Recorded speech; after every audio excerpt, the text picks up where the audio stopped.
ബിജു ചേട്ടൻ്റെ മകൾ അനഘക്കുട്ടിയുടെ ആദ്യ കുർബാന സ്വീകരണമായിരുന്നു. നല്ല കളർഫുള്ളായ പരിപാടി, അടിപൊളി ഫുഡ്. പോരാനിറങ്ങിയപ്പോൾ ബിജു ചേട്ടൻ പറഞ്ഞു ഒത്തിരി സന്തോഷം എല്ലാവരും കൂടി വന്നതിലേ. അപ്പം ഞാൻ പറഞ്ഞു എനിക്ക് ഏറ്റവും സന്തോഷം ഈ കുട്ടികളെല്ലാവരും കൂടി ഇവിടെ സ്വതന്ത്രമായി നടന്ന് ഡാൻസ് കളിക്കുകയും ഫുഡ് കഴിക്കുകയും ഒക്കെ ചെയ്യുന്നതാണ് എന്ന്. ഈ കുട്ടികൾ ആരും ഇല്ലാത്തവരല്ല കേട്ടോ. മൈലക്കൊമ്പ് മദർ ആൻഡ് ചൈൽഡ് ഫൗണ്ടേഷനിലെ ജോഷിച്ചായൻ്റെ സ്വന്തം പിള്ളേരാണ്. പിള്ളേരുടെ കലാപരിപാടികളൊക്കെ വേറെ ലെവൽ തന്നെയാണ് കേട്ടോ.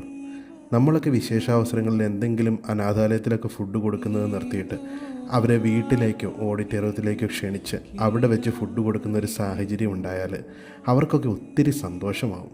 അവരുടെ മനസ്സും വയറും നിറയുന്നതോടൊപ്പം നമ്മുടെ മനസ്സും നിറയും കേട്ടോ. ഇതൊരു ശീലമാവട്ടെ. Thank you.